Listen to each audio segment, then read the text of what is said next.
નમસ્તે. આંતરરાષ્ટ્રીય યોગ દિવસ નિમિત્તે મહર્ષિ પતંજલિ યોગના 8 અંગોની સમજ.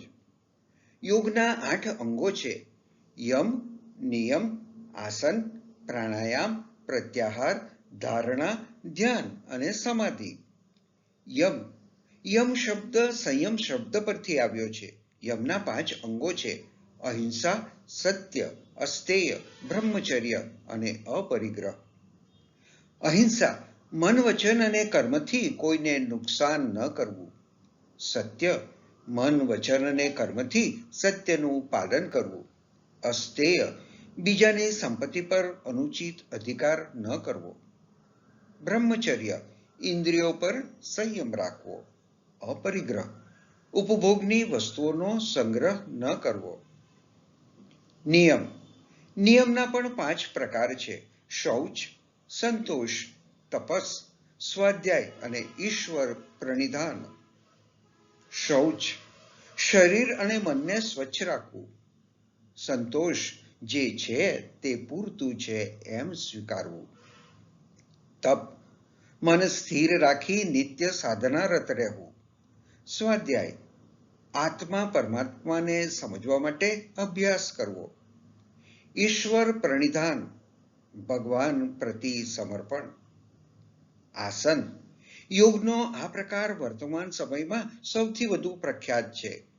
આસન એ માત્ર શારીરિક કસરત નથી. શરીરની સ્થિરતા, મનમાં આનંદ અને સહજતા એ જ આસન છે. આની મદદથી શરીર સ્વસ્થ બને છે. પ્રાણાયામ, શ્વાસોશ્વાસની સ્વાભાવિક ક્રિયાનું નિયંત્રણ. શ્વાસની સભાનતાનો સંયોગ. 3 ભાગ છે: પૂરક, શ્વાસને અંદર ખેંચવો. કુંભક, શ્વાસને ફેફસામાં રોકી રાખવો. અને રેચક, ધીરે ધીરે શ્વાસને બહાર કાઢવો. પ્રત્યાહાર, ઇન્દ્રિયોને નિયંત્રણમાં રાખી મગ્ન બની રહેવું એટલે પ્રત્યાહાર. આપણી 11 ઇન્દ્રિયો છે: 5 જ્ઞાનેન્દ્રિયો, 5 કર્મેન્દ્રિયો અને 1 મન. ઇન્દ્રિયો જે વસ્તુઓનો આનંદ લઈ રહી છે તેમાંથી તેને મૂળ સ્ત્રોત સ્વ તરફ વાળવી. ઇન્દ્રિયોની સતત દોડ આપણી શક્તિને ઘટાડે છે. તેને ત્યજીને મગ્ન રહેવું એ પ્રત્યાહાર. ધારણા, ચિત્તને કોઈ એક પદાર્થ પર સ્થિર કરી ધ્યેયને ધારણ કરવું. ધારણા એ ધ્યાન પહેલાની અવસ્થા છે. ચિત્તને કોઈ એક પદાર્થ જેવા કે નાભી, હૃદય, ભ્રુકુટી, શરીરના અંગ, દેવી દેવતાની પ્રતિમા કે દીવાની જ્યોત પર કેન્દ્રિત કરી મનને એકાગ્ર કરવું. ધારણાથી ચિત્ત પર નિયંત્રણ લાવી શકાય.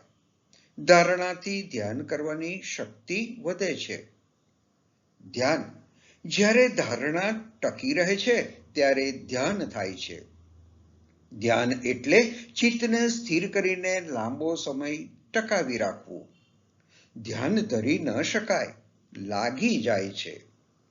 ધ્યાન એ એવી સ્થિતિ છે જ્યાં કર્તા, પદ્ધતિ અથવા પ્રક્રિયાનું અસ્તિત્વ મટી જાય છે. ત્યાં માત્ર એક શૂન્યતા રહે છે. સમાધિ, આત્મા અને પરમાત્મા વચ્ચેની સમાનતાની સ્થિતિને સમાધિ કહેવામાં આવી છે.